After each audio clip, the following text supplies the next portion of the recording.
The snow fell without pause. It buried the collapsed walls of the abandoned town in white silence.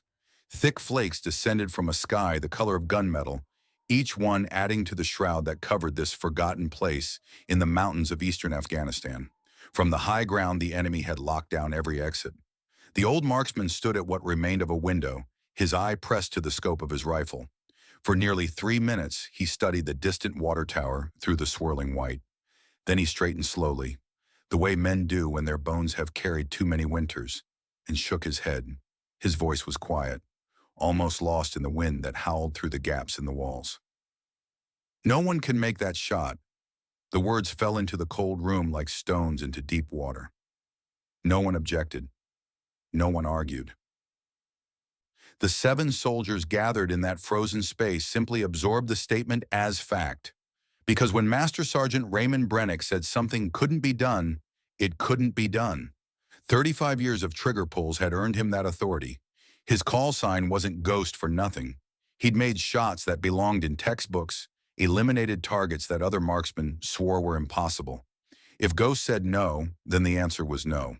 But in the shadows near the back of the room, barely noticed by anyone, stood a young woman with dark hair pulled back tight and a face that revealed nothing.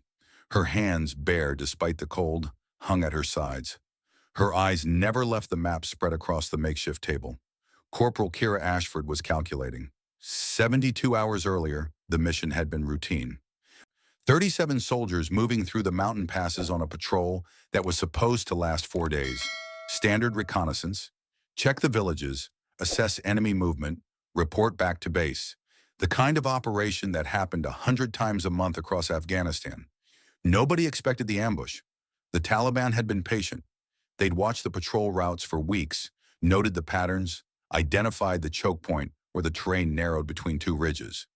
When the unit entered that corridor, the mountains themselves seemed to explode. RPGs screamed down from elevated positions. Machine gun fire raked across the column. The lead vehicle took a direct hit before anyone could react. Captain Nathaniel Crane made the call in seconds. They couldn't push forward into the kill zone. They couldn't retreat the way they'd come. The only option was lateral movement, a desperate sprint toward the abandoned grain processing facility that appeared on their maps as a gray rectangle with no strategic value. 12 minutes of hell. That's how long it took to reach the compound. 12 minutes of running through snow and gunfire, dragging wounded, leaving behind equipment they couldn't carry. By the time they crashed through the rusted gates of the facility, they'd lost 3 soldiers and most of their heavy weapons. But they were alive. The facility had been abandoned for years. 3 buildings remained partially standing, their roofs sagging under accumulated snow. Between them, the soldiers stretched tarps and positioned supply crates to create corridors protected from direct fire. It wasn't much. It had never been intended as anything more than a waypoint, a place to catch your breath before moving on. Now it was a fortress, the only thing standing between 37 Americans and an enemy that had all the time in the world. Kira Ashford had been with the unit for 4 months. In that time, she'd fired maybe a dozen shots in actual combat. Not because she was incompetent. Her qualification scores were solid. Her equipment was always clean. She followed orders without complaint and never caused problems. The issue was simpler than that. She was the backup. Every unit has one. The extra body that fills the roster, the name that gets called when someone else is sick or injured or unavailable. Kira had been assigned as additional marksman support, which meant she carried a rifle she rarely got to use and spent most of her time watching other people do the job she'd trained for. The senior shooters always had priority. Brennick, obviously, then Sergeant Weston and Corporal Maddox. After them came the 2 specialists who'd been with the unit for years. Kira was 6th in line for any shot that mattered, which meant she was never in line at all. She'd learned to accept it. In the beginning, she'd volunteered for everything, raised her hand when difficult assignments came up, offered to take the night watches, the long observation posts, the tedious hours of target surveillance. She thought that was how you proved yourself. That was how you moved up. It wasn't. She watched other soldiers advance, watched them cultivate relationships with senior shooters, absorb knowledge, make themselves indispensable through personality rather than performance. The ones who talked the most seemed to get the most opportunities. The ones who told stories about shots they'd made, who laughed at the right jokes and drank with the right people, those were the ones who got called when something important needed doing. Kira didn't tell stories. She didn't laugh at jokes that weren't funny. She did her job and waited for orders that rarely came. Slowly, without quite meaning to, she'd become invisible. The command room was really just the least damaged corner of the main building. A kerosene heater struggled against the cold, producing more smell than warmth. Maps covered the makeshift table, held down by ammunition boxes and canteens. Captain Crane stood at the head of that table, his face showing every one of the 72 hours they'd been trapped. He was a good officer, fair, competent, the kind of leader who genuinely cared about bringing his people home. Right now, that care was eating him alive. Resupply was supposed to arrive 36 hours ago. Sergeant First Class Garrett Dunn's breath formed clouds in the air as he spoke. He was a thick man, built like a wrestler, with a voice that carried authority even when he wasn't trying. We're down to 1 meal per person per day, ammunition for another 48 hours if we're conservative.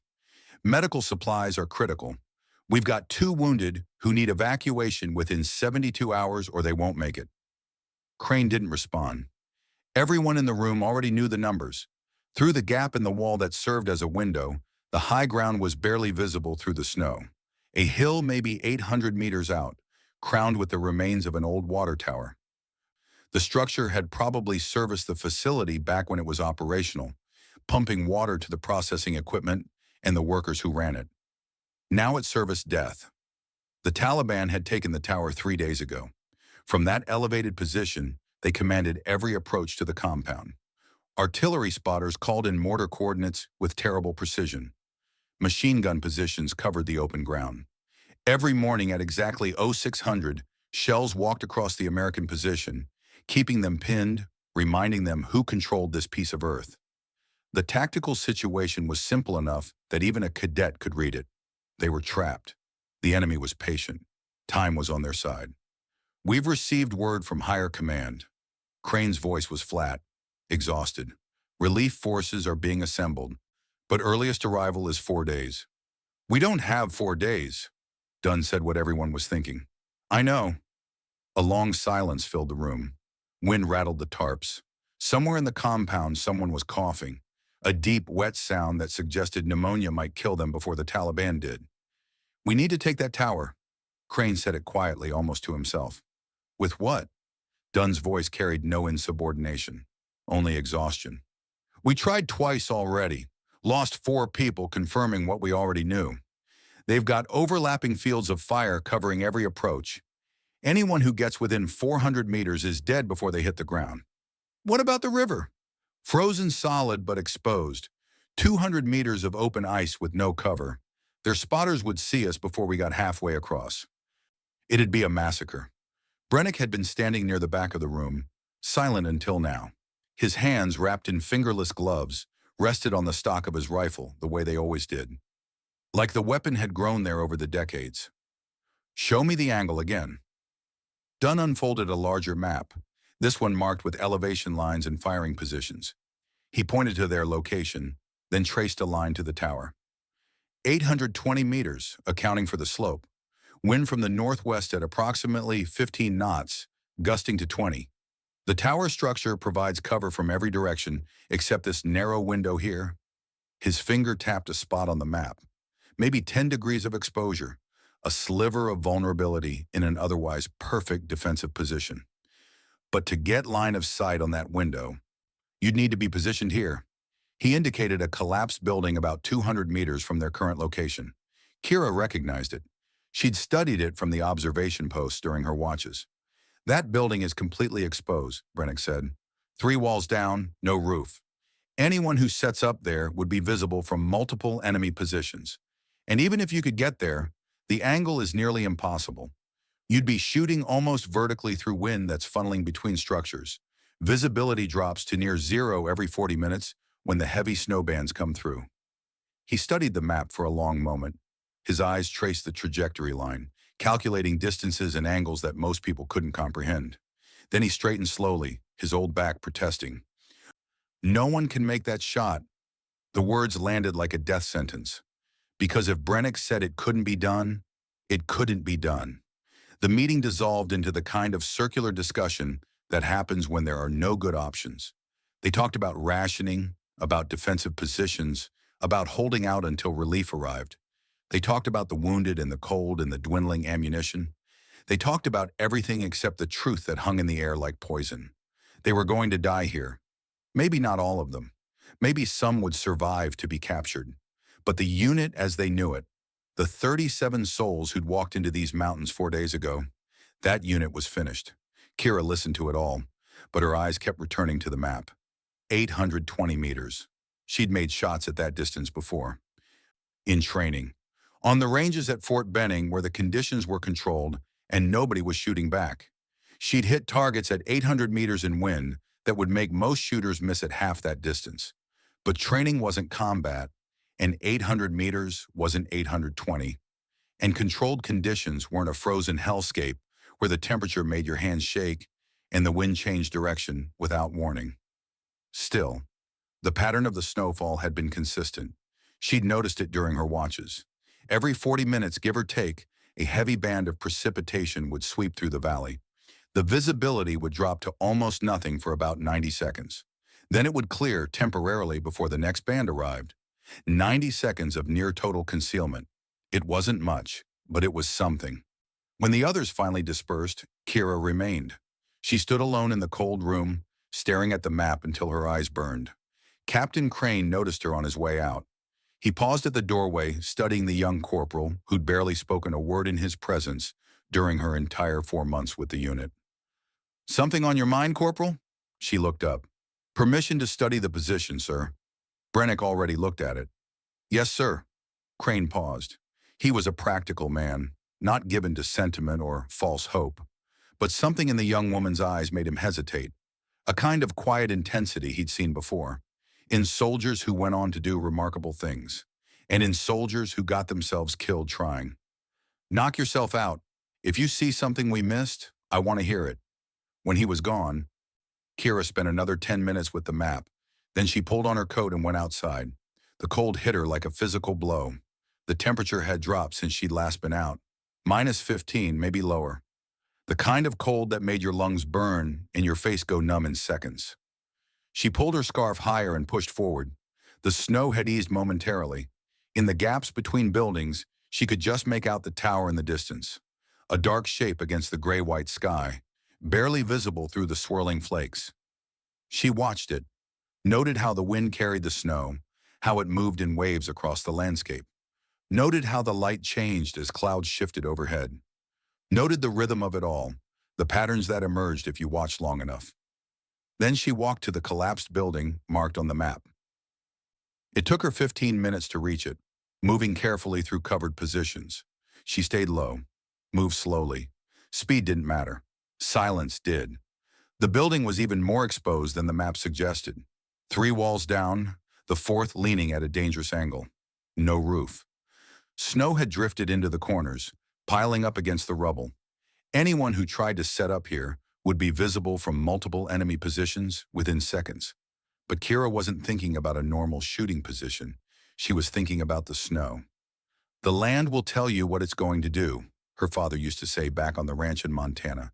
"You just have to listen." She listened now. The wind was channeling between the structures, creating acceleration zones and dead spots.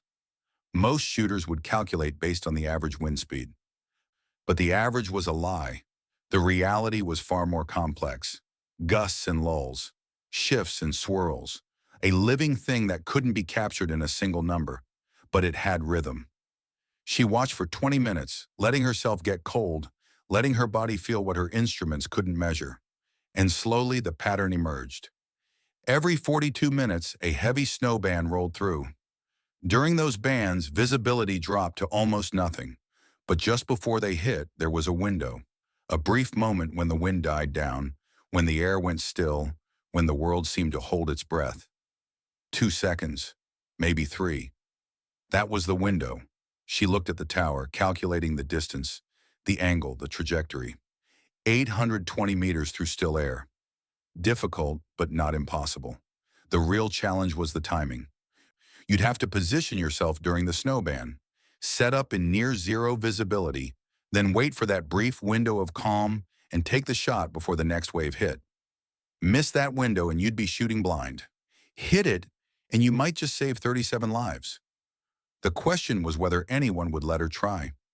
That night, Kira found a corner of the compound where she could be alone. She cleaned her rifle with methodical precision, the same way she'd done it 1,000 times before. Not because it needed cleaning, but because the ritual helped her think. She ran the numbers in her head again and again. 820 meters. Temperature differential between her position and the target elevation. Bullet drop over that distance. Spin drift from the rifling. The Coriolis effect, minimal at this range but not zero. Most of all, the wind. The patterns she'd observed, the windows she'd identified. She could make the shot. She could. But knowing you could do something and being allowed to try were different things. The chain of command existed for a reason. Orders prevented chaos. Structure prevented disaster. You didn't get to decide on your own which shots to take and which to leave. Still, if no one tried, they were going to die here. All 37 of them. The wounded would go first, then the sick, then the others as ammunition ran out and the enemy finally decided to push. It might take a week. It might take less. The end result would be the same. "You're not sleeping," the voice came from the shadows. Kira didn't startle. She'd heard the footsteps approaching, recognized the slightly uneven gait of a man whose knees had carried him through too many combat zones. Brennick settled onto a crate beside her. He moved carefully, the way old soldiers do when everything hurts and they've learned to manage the pain through economy of motion. For a while, neither of them spoke. The silence stretched out, comfortable in the way silences can be between people who understand that not everything needs words. Finally, Brennick spoke. "You were looking at the map a long time tonight." "Yes, Sergeant." "Find anything interesting?" Kira hesitated. She could lie. Could say she was just reviewing the tactical situation like everyone else. Could keep her calculations to herself and avoid the conversation she knew was coming. But something stopped her. Maybe it was the exhaustion. Maybe it was the certainty that they were all going to die anyway. Or maybe it was something in Brennick's voice, a note of genuine curiosity that she hadn't expected. "The snow pattern is consistent," she said. "Every 42 minutes approximately, there's a heavy band that moves through. Reduces visibility to near zero for about 90 seconds. But just before it hits, there's a window. The wind drops for 2, maybe 3 seconds." Brennick was quiet for a moment. "I know." Kira looked at him. "Doesn't change the fundamentals," he continued. "The angle is still nearly impossible. You'd be shooting almost straight up through unstable air. The margin for error is zero. Not impossible, just extremely difficult." Now Brennick turned to study her. His eyes were pale gray, the color of winter sky. They held the weight of 35 years behind a rifle, 35 years of shots taken and shots missed, of lives saved and lives ended. "You think you can make it?" "I think someone should try." "Someone?" A slight smile crossed his weathered face. "Not you specifically?" "I'm not asking for permission. I'm stating an observation. The shot is possible. The conditions have predictable windows. Failing to attempt it guarantees everyone dies. Attempting it has a non-zero chance of success." Brennick set down his rifle, the first time she'd seen him do that since they'd been trapped here. He turned to face her fully. "I've been shooting for 35 years, Corporal. I've made shots that people said couldn't be made. I've failed shots that should have been easy.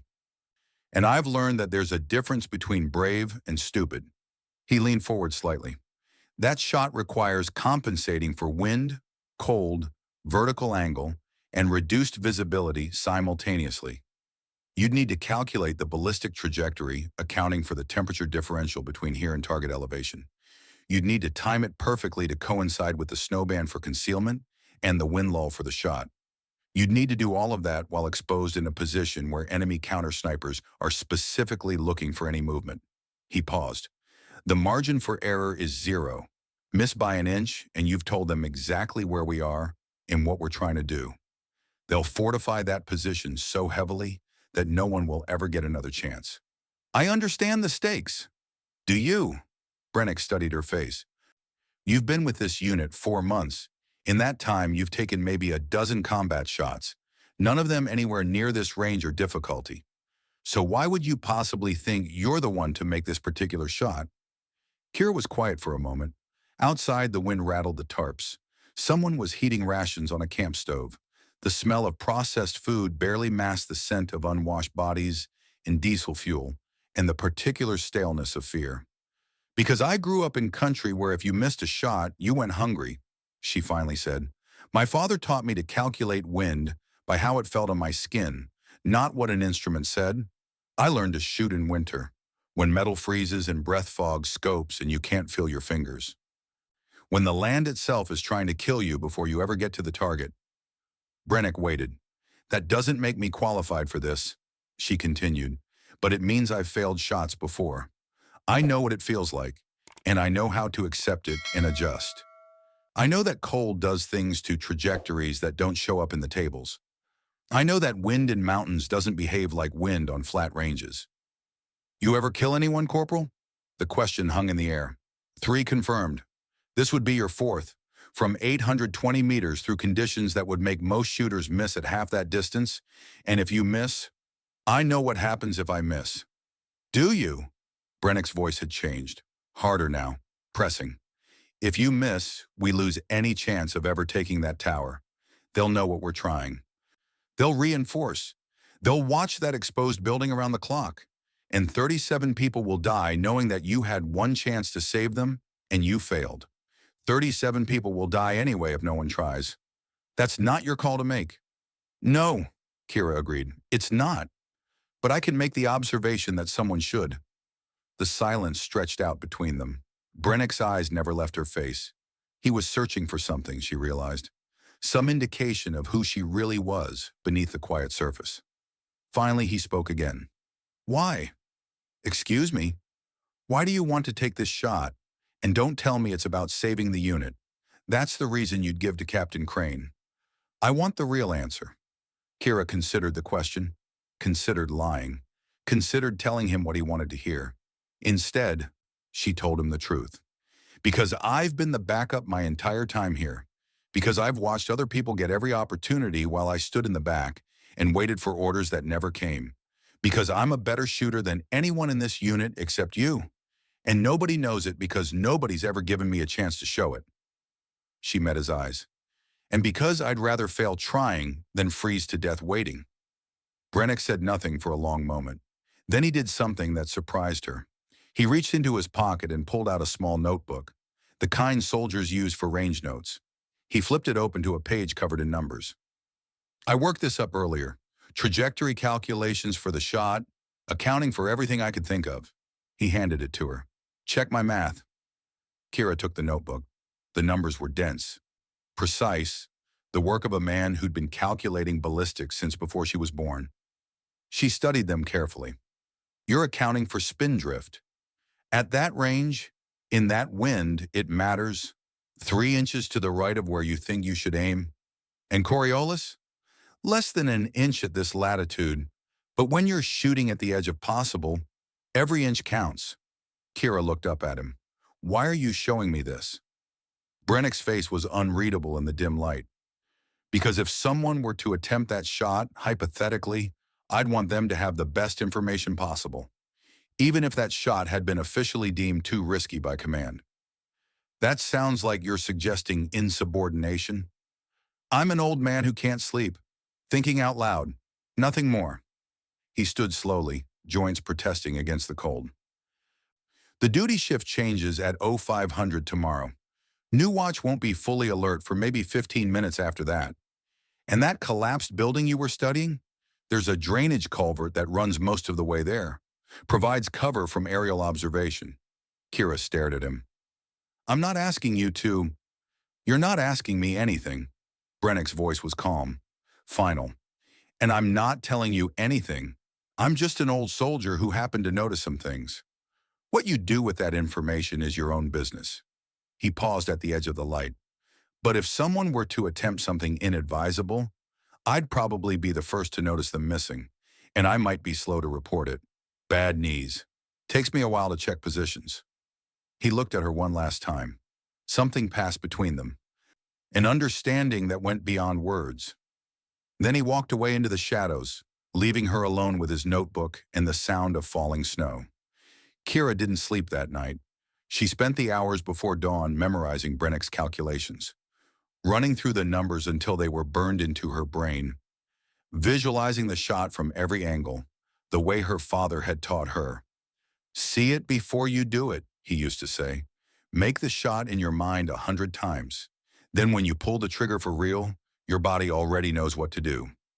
She saw it, the snowband rolling in, the approach through the culvert, low and slow, the collapsed building with its exposed walls and drifted snow, the rifle settling into position on a chunk of concrete, the scope finding the tower, finding that narrow window of exposure, the wind dying, the trigger pull, the bullet arcing through 820 meters of frozen air. She saw it again and again, made the shot 1,000 times in her mind, felt the recoil against her shoulder, the brief moment of suspension before impact, the distant figure dropping out of sight.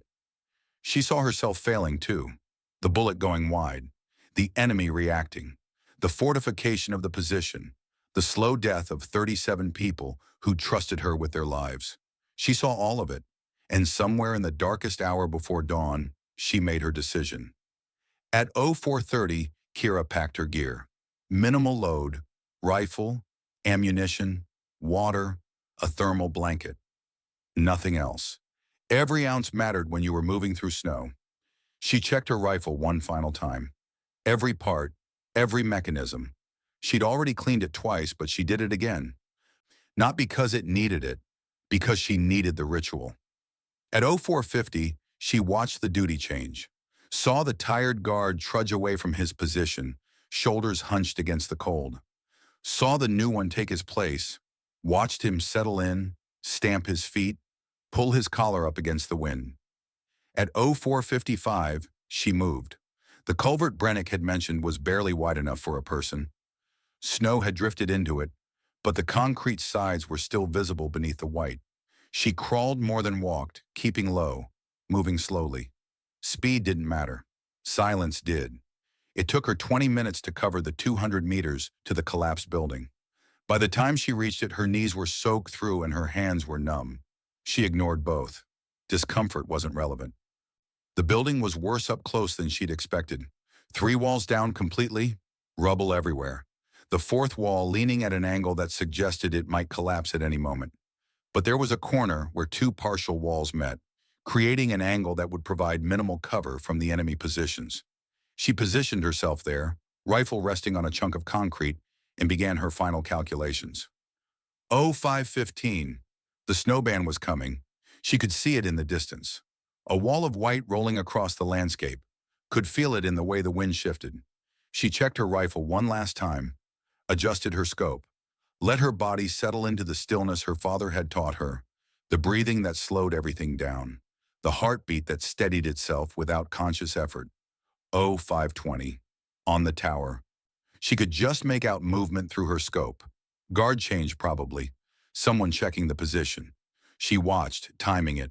Every 12 minutes, someone appeared in that narrow window for about 40 seconds. Then they disappeared back inside the structure. 0528. The snowband was almost on top of her. She could see it rolling in like a curtain, swallowing the landscape. 30 seconds away, maybe less. She settled into position, stock firm against her shoulder, cheek pressed to the rest, eye to the scope. The cold tried to reach her. The fear tried to shake her. The doubt tried to whisper that Brennick was right, that no one could make this shot, that she was about to get herself killed for nothing. She let it all pass through her. There was only the rifle, only the target, only the space between heartbeats where everything became possible. 0529. The snow hit. The world disappeared. The world became white noise. Visibility dropped to almost nothing. The tower vanished behind a wall of swirling snow so thick that Kira could barely see her own hands on the rifle.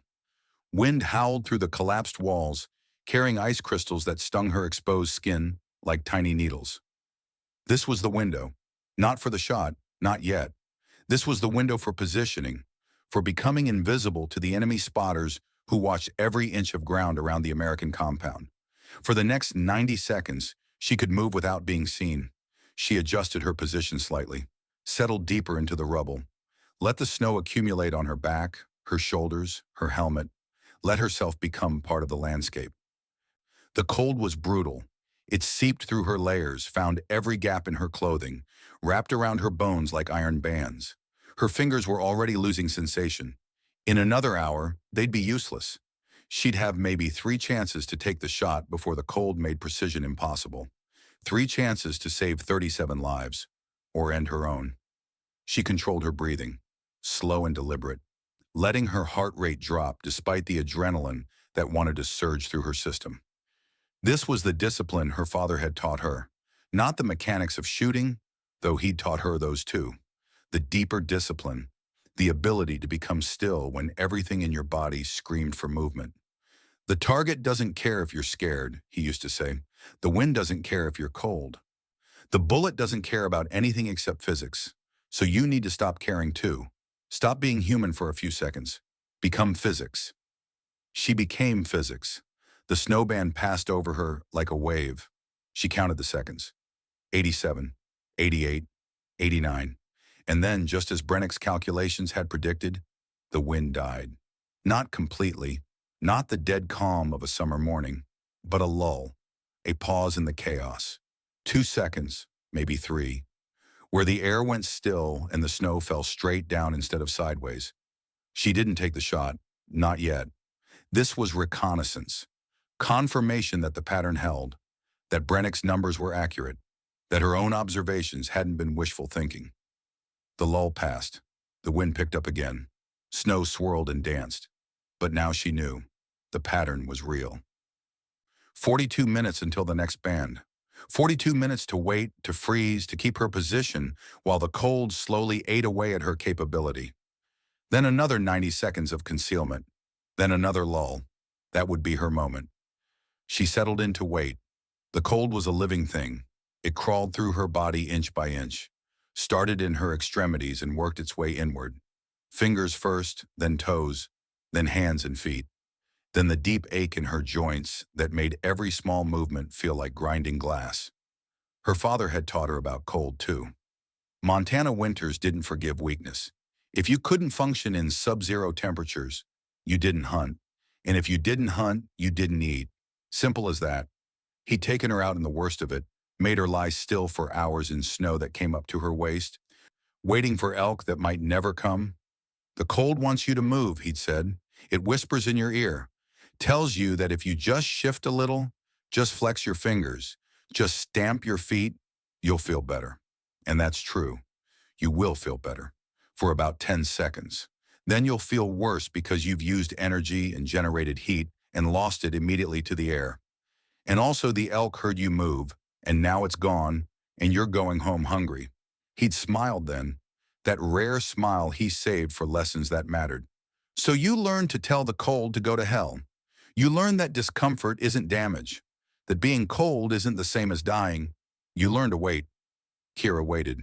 She thought about the people back in the compound, the wounded who needed evacuation, the sick who were getting worse, the 37 souls who were counting on a relief force that might arrive too late. She thought about Brennick and his notebook full of numbers, the calculations he'd handed her without explanation, the door he'd opened without ever admitting he was opening it. Why had he done that? The question nagged at her as the minutes crawled past. Brennick was a legend, a professional, a man who followed orders and expected others to do the same. He could have shut her down with a word, could have told Crane about the young corporal who was asking too many questions about impossible shots. Instead, he'd given her the tools to attempt something he'd publicly declared impossible. There was a story there, something he wasn't telling her. She filed it away for later. Right now, the only story that mattered was the one she was writing with her own hands, the one that would end with 37 people alive or 37 people dead. The minutes passed, 32, 35, 38. She could see the next snowband forming on the horizon, a dark smear against the gray sky, building strength as it rolled toward her position. 40, 41. She steadied herself, controlled her breathing. Let her heartbeat find its rhythm. Let the world narrow until there was nothing left but the scope and the target and the space between. 42. The snow hit. The world disappeared again. White. Nothing but white.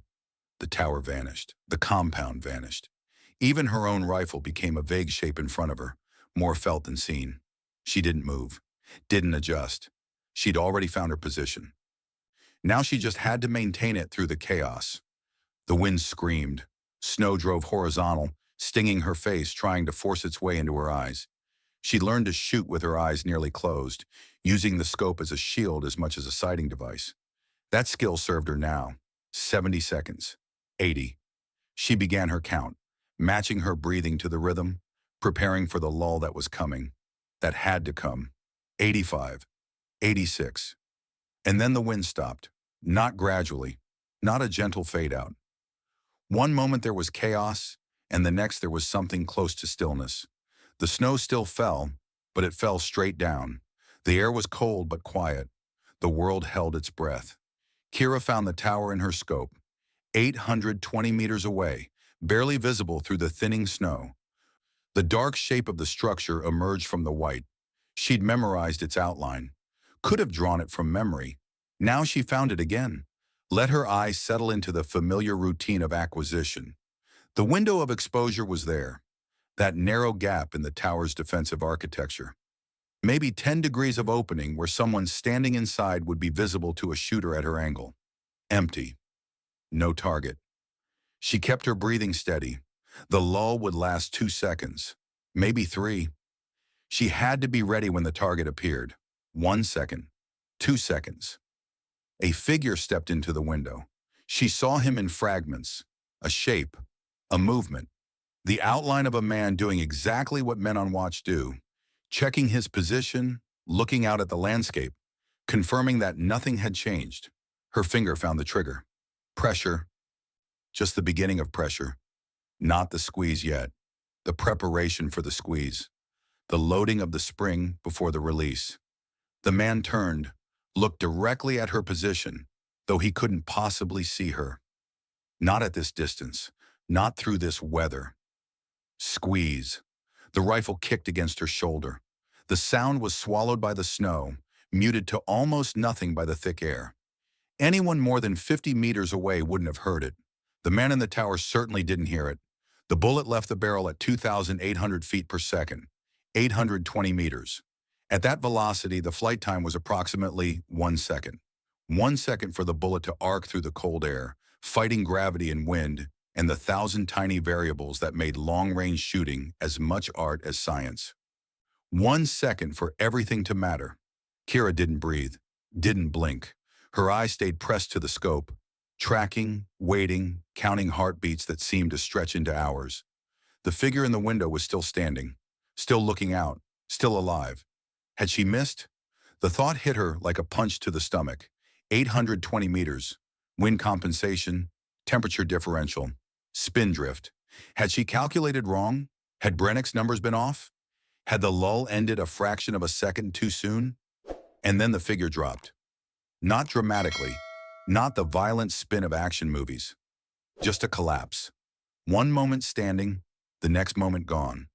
Like someone had cut the strings holding him upright. Kira's breath left her in a rush. She'd made the shot. She'd actually made the shot. The lull ended. Wind and snow returned with a vengeance, scouring her position, trying to bury her where she lay. She let it. Let the white accumulate on her back, her rifle, her helmet. Let herself become invisible again. She waited. 30 seconds, 60 seconds, 90 seconds. She watched the tower through the gaps in the storm, looking for any sign of response, any indication that someone had heard the shot, any movement that suggested they knew what had happened. Nothing. The tower remained silent. No alarm raised, no counter-sniper fire, just the wind and the snow and the slow passage of time. Another figure appeared in the window. Different silhouette, different posture. This one was looking down, she realized. Looking at the body of the man she just killed. Then looking up, scanning the landscape, trying to understand what had happened. And he stayed in the window for 15 seconds. 20. Then he disappeared back inside. Kira began her withdrawal. Slowly, millimeter by millimeter. keeping the rifle aimed at the tower, keeping her profile as low as possible, backing out of her position the same way she'd entered it. It took her 40 minutes to crawl back through the culvert. By the time she emerged into the compound, her entire body was shaking, cold and adrenaline, and the aftermath of doing something she'd never done before. Her hands were blue, her face was raw. Her knees left tracks of blood in the snow from where she'd scraped them raw against the concrete. She didn't care. She'd made the shot. Brennick was waiting for her. He stood in the shadows near the culvert exit, his rifle slung across his back, his face unreadable in the dim morning light. He didn't say anything, just offered his hand and helped her to her feet. For a long moment, they stood there in silence. Two shooters, one old, one young, one who'd made the impossible shot, and one who'd given her the tools to try. "You're soaked through," Brennick finally said. "You need to warm up." "I'm fine. You're hypothermic. I can see it in how you're moving. Come on." He guided her to a supply area where they kept the emergency gear, found a dry coat, a thermal blanket, a cup of something hot that might have been coffee or might have been just hot water with flavor. "Drink," he said. She did. The warmth hurt going down, burned her throat and her stomach, but it helped. Slowly the shaking eased. The fog in her head began to clear. "The duty log will show you were off duty," Brennick said quietly, resting. "I checked your position at 0532 and you were there. I have no reason to believe otherwise." Kira looked at him. "Why?" The question encompassed everything. Why the notebook? Why the information about the culvert? Why the cover story he was building for her now? Brennick was quiet for a long moment. His eyes were distant, seeing something that wasn't in the room. "Because I told you no one could make that shot," he finally said, "and I believed it when I said it." He paused. "But I've been wrong before, and I've spent 30 years living with the consequences." The story came out in pieces. They sat in that supply room while Kira's body slowly warmed, and Brennick talked. Not looking at her, looking at the wall or the floor, or somewhere far beyond both. "Kuwait, 1991, Gulf War." He spoke the words like they were stones he'd been carrying for decades. "My unit was pinned down outside a village. Different situation, same principle. There was a tower, Iraqi spotter calling in artillery coordinates. Every shell landed closer than the last. We were dying by inches." He pulled out a cigarette, looked at it, put it away without lighting it. "I had a shot, 900 meters, bad conditions, wind funneling through the buildings, visibility going in and out. But I had a window, 5 seconds maybe, every few minutes when everything aligned." "What happened?" "The senior officer said no, said the probability was too low, said that if I missed and revealed our position, we'd lose our concealment. Better to wait for extraction." His voice went flat, and I listened, because he was right. Tactically, the percentages didn't favor the shot. The smart move was to wait. But extraction was delayed. Weather. The birds couldn't fly. And while we waited, the mortars kept coming. 8 hours we sat there, listening to our friends die because I didn't take a shot that might have missed. He turned to look at her for the first time.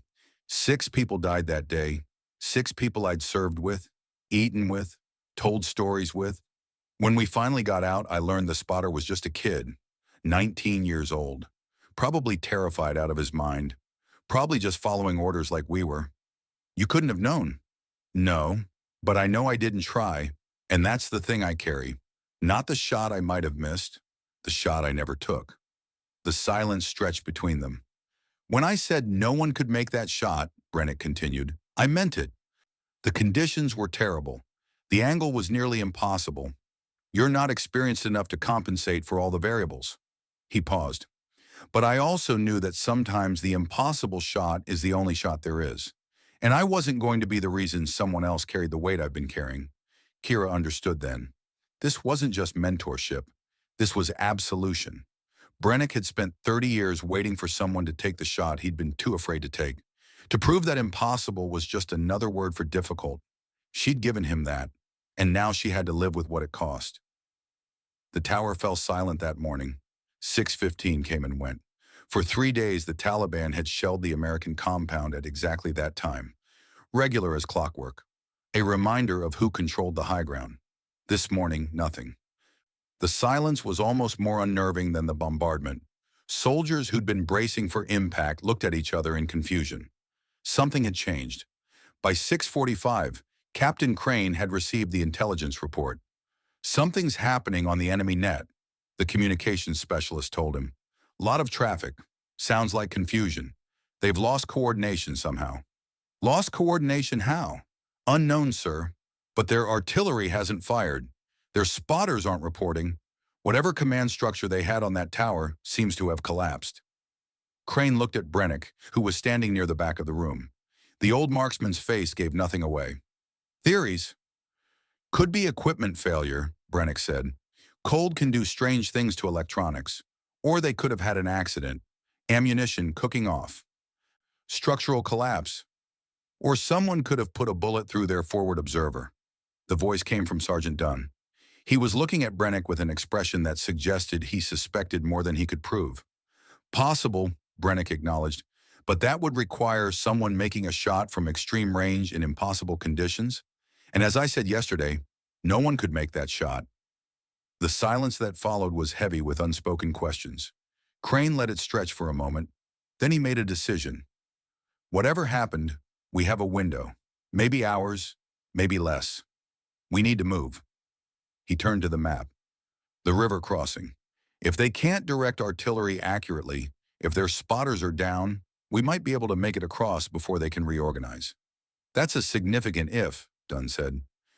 "It's the only if we've got, unless you want to wait here until they figure out what happened and reinforce that tower with a full platoon." No one argued. "We move in 30 minutes, light and fast. Leave anything we can't carry. Wounded go in the first wave with maximum cover. Everyone else follows in staggered columns." He looked around the room. "This might be our only chance. Let's not waste it." The compound erupted into coordinated chaos. 37 people who'd been waiting to die suddenly had hope. They moved with purpose. Packing gear, preparing stretchers for the wounded, breaking down positions they'd held for 3 days. Kira moved with them.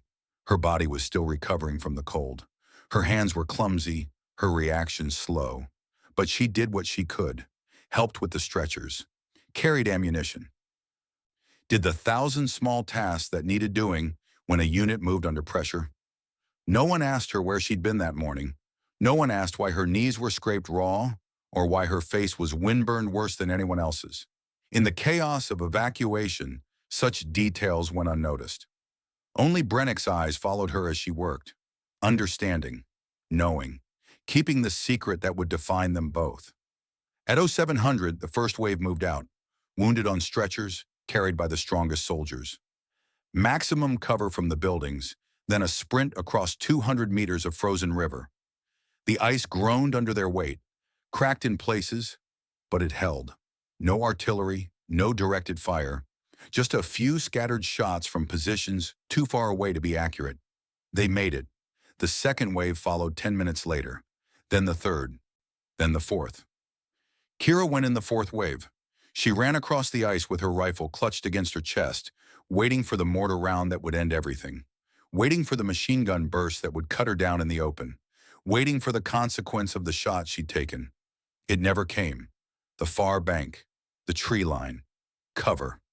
She collapsed against a tree trunk, gasping for breath that burned her lungs.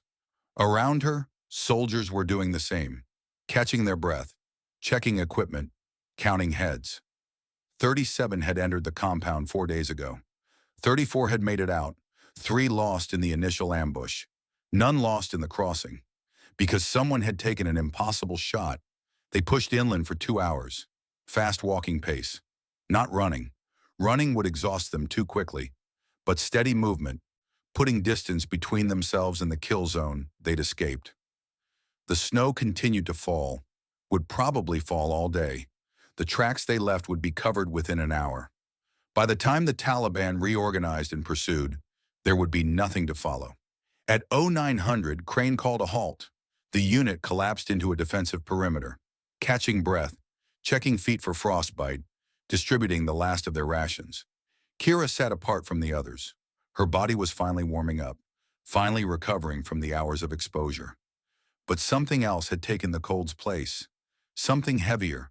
She kept seeing the figure in the tower, the way he'd stood there, the way he'd looked out at the landscape, the way he'd dropped without even knowing what hit him. She'd killed men before. 3 confirmed, she'd told Brennick. But those had been different. Return fire and ambushes. Split-second decisions in chaos. You didn't have time to think about the person on the other end of your rifle. This was different. She'd had hours to prepare, hours to consider what she was about to do. She'd watched the target through her scope, seen him move, seen him breathe, and then she'd ended him with a single calculated action. That was different. That stayed with you in ways the others didn't. Corporal Ashford, she looked up. Sergeant Dunn was standing over her, his face unreadable. The captain wants to see you. Crane had set up a temporary command post behind a fallen log. Not much shelter, but enough to spread a map and have a conversation away from the others. He was alone when Kira approached. Brennick was nowhere in sight. Sir, at ease. Corporal. Crane studied her for a long moment. You look like hell. It's been a long 4 days, sir. It has. He paused. Brennick says you were off duty this morning, resting in your position. He checked on you at 0532. That's correct, sir. And you were there, in your position, resting. Yes, sir. Crane was quiet. The silence stretched out between them. Kira kept her face neutral, her posture relaxed, giving nothing away. Something happened on that tower this morning, Crane finally said. Their forward observer went down. Could have been an accident. Could have been equipment failure. Could have been a lot of things. He looked at her directly. I'm not asking what it was. I don't want to know. What I want to know is whether it's going to happen again. Kira understood the question beneath the question. I don't think the enemy will make the same mistake twice, sir. Whatever vulnerability they had, they'll correct it. That's not what I asked. I know, sir. Another silence. Crane sighed. I've been commanding soldiers for 15 years. In that time, I've learned that there are things that happen in combat that don't fit neatly into after-action reports. Things that get left out because putting them in would create problems that nobody wants to deal with. He paused. Brennick vouches for you, says you were where you were supposed to be. That's good enough for me. Thank you, sir. Don't thank me. Thank whatever luck or providence or random chance made that tower go dark this morning. He started to turn away, then stopped. For what it's worth, Corporal, I'm recommending you for commendation.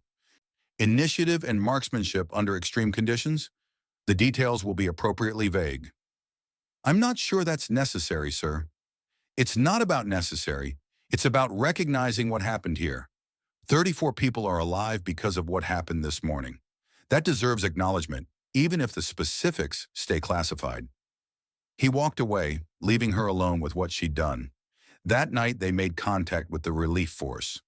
A patrol from a neighboring unit found them at dusk, guided by the emergency beacon Crane had activated once they were clear of the enemy zone. Within hours, they had transport back to the forward operating base.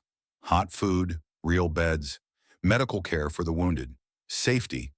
Kira should have felt relieved, should have felt triumphant. She'd done something remarkable.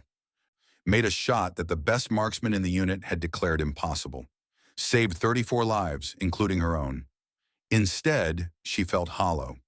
She lay in her bunk that night, staring at the ceiling, unable to sleep.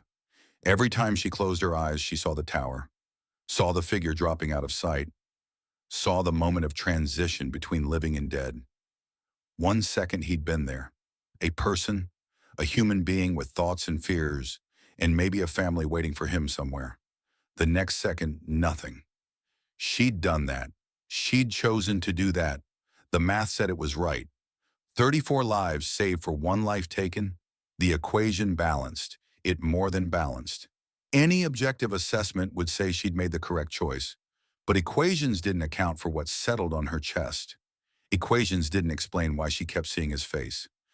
She hadn't seen his face. Not really. 820 meters was too far for facial features. She'd seen a shape, a silhouette, a target, but her mind filled in the details anyway. Gave him eyes that looked toward home. Gave him hands that might have held children. Gave him a life that she'd ended with a single squeeze of a trigger. Sometime after midnight, she heard footsteps approaching her bunk. Brennick. He didn't say anything, just sat down on the empty bunk across from her, moving with the careful economy of a man whose body hurt in ways he'd learned to ignore. They sat in silence for a long time. "It doesn't get easier," he finally said. Kira looked at him. "What you're feeling right now. People think that with experience, with time, it becomes routine. It doesn't. Every shot that matters costs something. And the ones that save your friends, those cost the most. How do you live with it?" The question came out before she could stop it. Brennick was quiet for a moment. "Honestly, I'm not sure I do. Not all of it. But I know that I'd rather live with the shots I took than the shots I didn't. The ones I didn't take haunt me more than the ones I did. That's not much comfort. No, but it's the truth." He paused. "You made an impossible shot today, under conditions that should have made it fail. That takes skill, preparation, and something else. Something that can't be taught." "What?"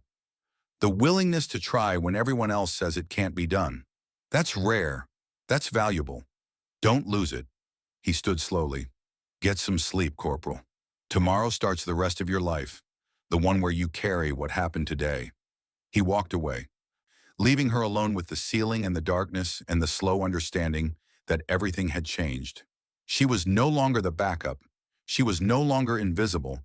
She was the one who'd made the impossible shot, and she would carry that forever. The days after the extraction blurred together. Debriefings, medical evaluations, paperwork that seemed to multiply every time someone signed it. The machinery of the military grinding forward, processing what had happened, converting chaos into reports and statistics and lessons learned. Kira moved through it like a ghost. She answered questions when asked, provided information when required, said nothing that wasn't necessary and everything that was expected. The official story was simple. The unit had been ambushed, had taken shelter, had escaped when enemy coordination mysteriously collapsed. No explanation for why, no attribution for how, just luck, providence. The fog of war working in their favor for once. Only 3 people knew the truth: Kira, Brennick, and Captain Crane, who knew enough to know he didn't want to know more. The commendation came through 2 weeks later. Initiative and marksmanship under extreme conditions, appropriately vague, appropriately meaningless to anyone who read it without context. Kira accepted it without ceremony, tucked it into her file and tried not to think about what it represented. But the burden remained. She dreamed about the tower every night. Sometimes the dreams were accurate, the snow, the cold, the moment of the shot. Other times they twisted into nightmares, the figure in the window turning to look at her, speaking words she couldn't understand, asking questions she couldn't answer. Why me? The question haunted her waking hours too. Why that man? Why that moment? He'd been doing his job, following orders, standing watch in a tower because someone had told him to. He probably hadn't chosen to be there any more than she'd chosen to be pinned down in that compound, but she'd made a choice, and he'd paid for it. The math still balanced. 34 lives saved, 1 life taken. But math didn't help at 3 in the morning when she woke up gasping, the phantom recoil of the rifle still echoing in her shoulder. 6 weeks after the extraction, Kira was reassigned. Not a punishment, the opposite. Her file had attracted attention from people who paid attention to such things. The commendation, the circumstances surrounding it. The whispered rumors that had begun to circulate despite everyone's efforts to keep them contained. Someone had made an impossible shot. That was the story. Someone had done something that the best marksman in the unit said couldn't be done, and 34 people had walked out of a situation that should have killed them all. The rumors didn't name her specifically, not at first, but in the small world of military marksmanship, word traveled. People talked, and eventually the right people started asking questions. Colonel Harrison Weymouth was one of those people. He ran a special operations training program, the kind of program that didn't officially exist, the kind that took soldiers who showed unusual potential and turned them into something more. He found Kira at the range one afternoon. She'd been spending her off hours there, putting rounds into targets at distances that made other shooters uncomfortable, not because she enjoyed it, because it was the only time her mind went quiet. "Corporal Ashford," She lowered her rifle in turn. The colonel stood at the edge of the firing lane, his silver hair catching the light, his bearings suggesting decades of command. Sir, at ease. He walked closer, studying the targets she'd been hitting. 800 meters, 900. The groupings were tight, professional. I've been reading about your recent deployment. Interesting reading. Kira said nothing. There's a shot mentioned in the after-action reports. Tower position, 820 meters, adverse conditions. Unknown shooter. He looked at her directly. You wouldn't know anything about that, would you? I was off duty that morning, sir. Resting in my position. I'm sure you were. He smiled slightly. I'm also sure that whoever made that shot displayed exceptional skill and judgment, the kind we need in our advanced programs. He pulled a folder from under his arm and handed it to her. This is a volunteer program, high intensity, high standards. We take soldiers who show potential beyond the ordinary and we develop them, train them, give them opportunities to do things that matter. Kira opened the folder. Inside were details about a facility she'd never heard of, training protocols that read like fantasy, equipment and resources beyond anything she'd imagined. Why me, sir? Because someone made an impossible shot. And whether or not that someone was you, the fact that it was made means our training protocols need to account for that possibility. We need people who can think outside doctrine, who can calculate what's possible rather than accepting what's permitted. He paused. We need people who try when everyone else says no. Kira looked at the folder, at everything it represented. Recognition, advancement, validation, all the things she'd wanted when she first enlisted. But they came at a cost. They came with the acknowledgement of what she'd done, with stepping out of the shadows and into a light that would never let her pretend she was still the backup. The invisible one, the soldier who stood at the back of the room and said nothing. She thought about it for 3 days. Then she reported to the address in the folder. The advanced program was harder than anything she'd experienced. The instructors were former special operations. Men and women who'd done things in places that didn't appear on any map. They demanded perfection and accepted nothing less. Every shot had to be precise. Every calculation had to be accurate. Every decision had to be justified. The other students were the best marksmen from across multiple units. People who'd been shooting their entire lives, who'd won competitions and set records and earned reputations that preceded them. Kira was not the best among them. Not at first. But she had something the others didn't, a willingness to fail. An understanding that impossible was just a word people used when they hadn't tried hard enough. She'd learned that in a collapsed building in Afghanistan, with snow falling and time running out, and everyone telling her it couldn't be done. She'd tried anyway. And now she applied that same principle to everything she learned. When the instructors said a distance was too far, she practiced until it wasn't. When they said conditions were too adverse, she trained in worse conditions until the ones they described seemed easy. When they said certain shots were impossible, she remembered the tower in the snow and the figure dropping out of sight. Nothing was impossible. Difficult, yes. Unlikely sometimes, but not impossible. 3 months into the program, Brennick showed up. He'd been brought in as a guest instructor, teaching a module on wind calculation and extreme range adjustments. The skills he'd spent 35 years perfecting, the knowledge he'd tried to pass along to her in a notebook full of numbers. They found each other after class. Heard you were here, he said. You heard right. How's it going? Hard, good hard.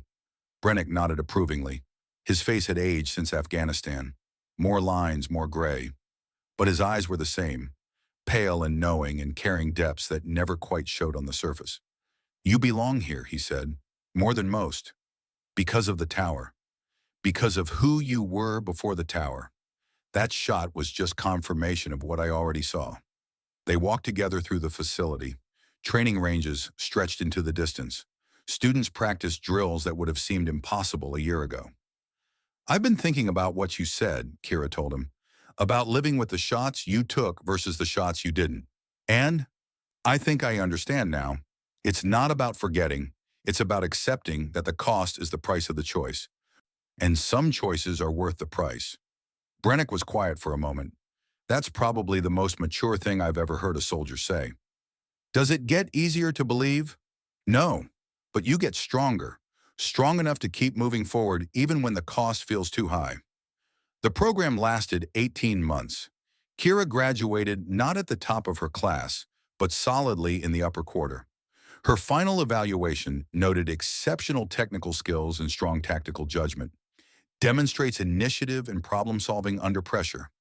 Recommended for advanced operations, she was promoted twice in the 3 years after graduation, first to sergeant, then to staff sergeant, then faster than anyone expected to master sergeant.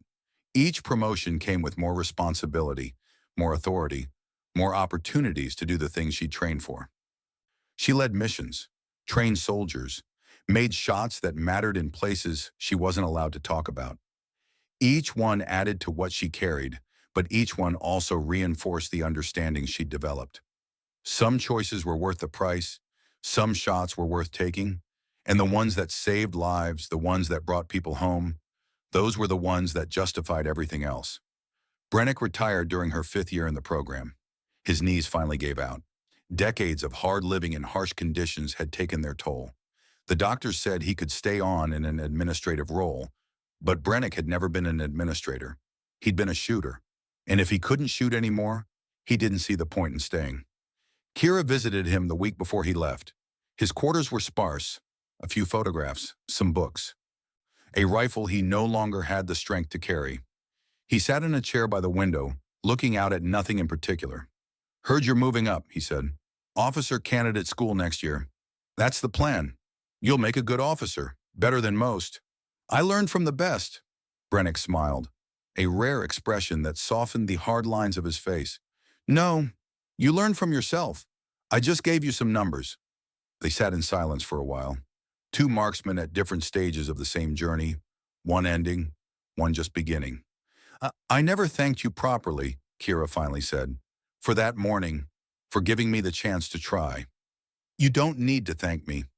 "I know, but I want to." She paused. "You could have shut me down, could have reported what I was planning, could have stopped me before I ever left the compound. Instead, you gave me your calculations, told me about the culvert, covered for me after. I gave you information. What you did with it was your choice. But you made it possible." Brennick was quiet for a moment. When he spoke, his voice was softer than she'd ever heard it. 30 years ago, I didn't take a shot. I followed orders. I did what I was told. And 6 people died because I was too afraid of missing to try. He looked at her directly. "When I saw you studying that map, when I heard you calculating the angles, I recognized something. The same thing I'd felt 30 years before. The certainty that the shot was possible, even when everyone said it wasn't."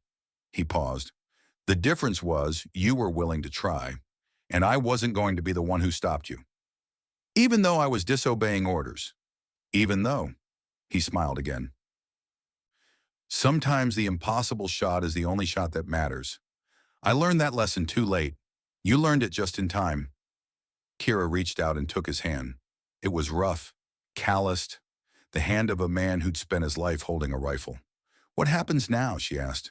"Now I go home, find a chair with a good view. Think about all the shots I took and all the ones I didn't. That sounds lonely. Maybe, but it's honest." He squeezed her hand gently. "You'll understand someday.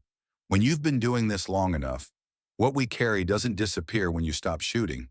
It stays with you, becomes part of who you are. How do you live with that? You find ways, one morning at a time, until you can't anymore.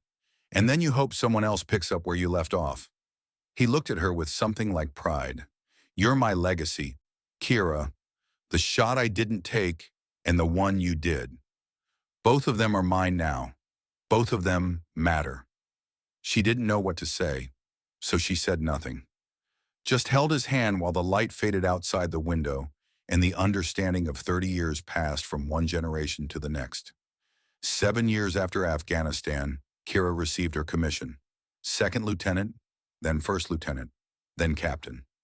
Each rank came with new challenges, new responsibilities, new opportunities to make a difference. She commanded a training unit now, Her specialty was extreme-range marksmanship in adverse conditions.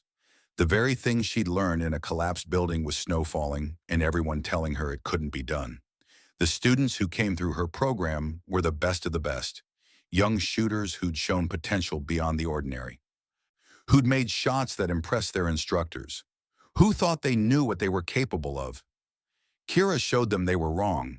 She pushed them harder than they'd ever been pushed, made them shoot in conditions that seemed impossible, made them fail again and again until they understood that failure wasn't the end. It was the beginning. And sometimes, late at night when the training was done, she would tell them stories, not the official stories, not the commendation of citations and the after-action reports. The real stories, about fear and doubt and what came with every trigger pull, about the difference between brave and stupid, about the shots that mattered and the ones that didn't. She never told them about the tower specifically, but they knew. They'd heard the rumors. Everyone had. The impossible shot. 820 meters through snow and wind that should have made it fail. The one that saved 34 lives and ended one. They knew, and they wondered, and they tried to be worthy of the legend they were being taught by. 10 years after Afghanistan, Kira sat alone in her office. It was late, past midnight. The facility was quiet. Her desk was covered with training schedules and evaluation reports, and the endless paperwork that came with command. But she wasn't looking at any of it. She was looking at a piece of paper. Handwritten. Covered in words she'd written and rewritten 100 times over the past decade. A letter that would never be sent.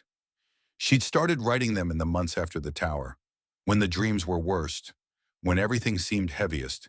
She'd written to the man she'd killed, to his family, to anyone who might understand what she was carrying. The letters were never finished, never signed, never addressed.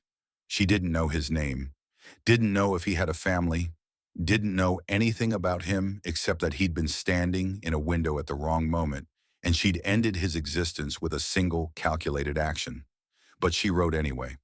Tonight's letter was different. I don't know your name. I never will. But I want someone to know that I think about you. Every day. Not with regret. I can't regret what I did. 34 people are alive because of the choice I made. Families that weren't destroyed. Children who grew up with parents. But I carry you. You were doing your job. Following orders. Standing watch in a tower because someone told you to. You probably didn't choose to be there any more than I chose to be pinned down in that compound, but I made a choice, and you paid for it. I tell myself the math was right. One life for 34. The equation balances. It more than balances. Any objective assessment would say I made the correct decision. But equations don't capture everything. They don't capture the way you fell, the sudden absence of life, the moment between standing and gone. They don't capture the dreams that come after, the questions that never get answered. I don't know who you were, what you believed, what you were fighting for, but I know you were human. I know you were someone's son, maybe someone's husband, maybe someone's father, and I know I took that away. This letter won't change anything. It won't bring you back. It won't ease what I carry. It won't answer the questions that keep me awake at night. But I wanted you to know, wanted someone to know, that you weren't just a target. You weren't just a figure in a scope. You were a person. And I remember that. Even after all these years, I remember you. She folded the letter carefully, placed it in the drawer with the others. 9 letters now, one for each year since the tower. All of them unfinished, all of them unsent, all of them addressed to no one and everyone at the same time. Then she closed the drawer and went back to work. Tomorrow would come. It always did. And she would face it the way she'd faced every day since that morning in the snow, by putting one foot in front of the other and moving forward. The snow was falling when Kira arrived at the range the next morning, heavy flakes descending from a gray sky. The kind of snow that reduced visibility and made most shooters pack up and go home. The kind that reminded her of a morning 10 years ago when she'd crawled through a culvert and changed everything. A young specialist was waiting at the firing position. Her name was Torres, 23 years old, dark hair, quiet demeanor, the kind of soldier who stood at the back of meetings and said nothing, who did her job without complaint and waited for opportunities that rarely came. Kira recognized herself in that young woman. Conditions are bad, ma'am, Torres said. Visibility is dropping. Wind is gusting to 25 knots. I don't think I can make the shot. The target was set at 800 meters, a standard qualification distance for the advanced program, but in these conditions it might as well have been on the moon. Kira stood beside her student, watched the snow fall, felt the wind on her face. What do you see? She asked. I see impossible conditions. The wind is too variable. The snow is too heavy. The target is barely visible. What else? Torres frowned, looked again, studied the landscape the way she'd been trained. The wind isn't constant, it's gusting, but there's a pattern. Every 40 seconds or so, there's a lull. How long is the lull? 2 seconds, maybe 3. That's your window. Torres looked at her. 2 seconds isn't enough time. It's enough if you're ready, if you've already calculated the trajectory, already found your rhythm, already become something more than human for those few seconds. Kira knelt beside her, their shoulders nearly touching. The conditions aren't impossible. They're just difficult. The wind isn't chaos. It's pattern. You just have to learn to see it. Torres was quiet for a moment. Then she settled into position, eye to the scope, finger on the trigger. Find your rhythm, Kira said. Let everything else disappear. There's only you and the target. The snow continued to fall. The wind continued to howl. But Torres was watching now, learning the rhythm, finding the pattern. There, Kira said. You see it? Yes, ma'am. Then wait for it. 38 seconds. 39. 40. The wind died. Torres fired. 800 meters away, the target rang with impact. The young specialist looked up at Kira with something like wonder. How did you know? Because I made a shot like that once, in conditions worse than these. And I learned that impossible is usually just difficult with the wrong approach. Torres was quiet for a moment, processing what had happened, what she'd accomplished. The story's about you, she finally said.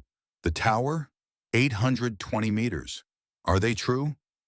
Kira looked out at the falling snow, at the landscape that looked so much like another landscape, in another country, in another life. The important parts are true. Someone made a shot when everyone said it couldn't be done. Someone tried when trying seemed foolish. Was it worth it? The question hung in the air, heavier than the snow, harder than the wind. 34 people went home to their families because of what happened that morning.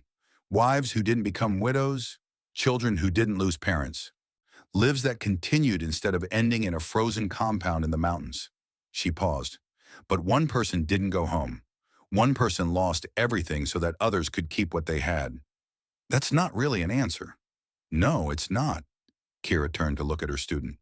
Because there isn't a clean answer. The math says yes. What I carry says it's complicated, and you have to accept both of them. Every day. For the rest of your life. Does it ever get easier? No, but you get better at choosing which costs are worth paying, and you learn that some shots matter more than what they leave behind. She put a hand on Torres's shoulder. The impossible shot isn't about the shot. It's about the willingness to try. The understanding that sometimes the only wrong choice is not making one. The acceptance that what we carry is the price of doing what matters. The snow fell harder. The wind picked up again. But Kira stood there in the cold, feeling 10 years pressing down on her shoulders. And she smiled. Because Torres had made the shot. Because the next generation was learning what she'd learned. Because somewhere, in a tower she still saw in her dreams, a figure was still falling. And she was still carrying him. And she would carry him until she couldn't anymore. And that was enough. That had to be enough. Later that night, alone in her quarters, Kira wrote another letter. The 10th one. The one she'd been waiting 10 years to write. This one wasn't to the man in the tower. This one was to herself. You made a choice 10 years ago. You crawled through a culvert in the snow. You lay in a collapsed building while the cold ate at your bones. You took a shot that everyone said was impossible, and you've been carrying what came after ever since. Some days are harder than others. Some nights are darker. Some dreams are worse than the ones that came before. But you're still here, still shooting, still teaching, still trying to pass on what you learned to the next generation of soldiers who will face their own impossible shots. That's not nothing. That's not weakness. That's the price of doing what matters. And you've paid it. Every day for 10 years. The man in the tower's gone. You can't change that. Can't bring him back. Can't make peace with someone you never knew and never will. But the 34 people you saved are still here. Still living. Still making choices that matter. You gave them that. You gave them the chance to keep going. And now you have to give yourself the same chance. Not to forget. Not to stop caring what happened. But to accept that you did the right thing. That the math was correct. That sometimes one life has to end so that others can continue. The impossible shot wasn't impossible. It was just difficult. And you made it anyway. She folded the letter. Placed it on her desk. Didn't put it in the drawer with the others. This one was different. This one was the beginning of something. She didn't know what yet. Didn't know if she'd ever fully make peace with what happened in that tower. Didn't know if the dreams would ever stop or if what she carried would ever lift. But she knew she was still here, still moving forward, still trying, and for tonight, that was enough. The snow continued to fall outside her window. It always fell, would always fall. In Afghanistan and Montana and everywhere else she'd ever learned to shoot. The white silence that muffled the world and made everything seem possible and impossible at the same time. She watched it for a long time. Thought about Brennick and his 30 years of carrying.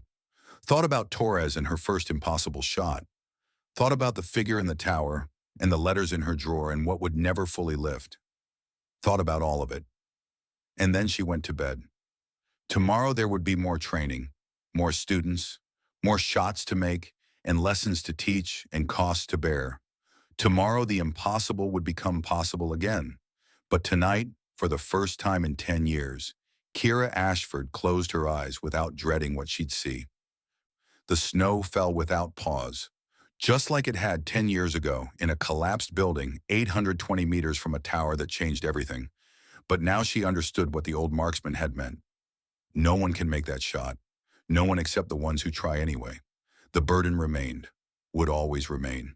But somewhere in the silence between heartbeats, Kira Ashford found something she hadn't felt in 10 years.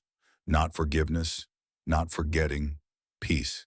And for the first time since that morning in Afghanistan, it was enough.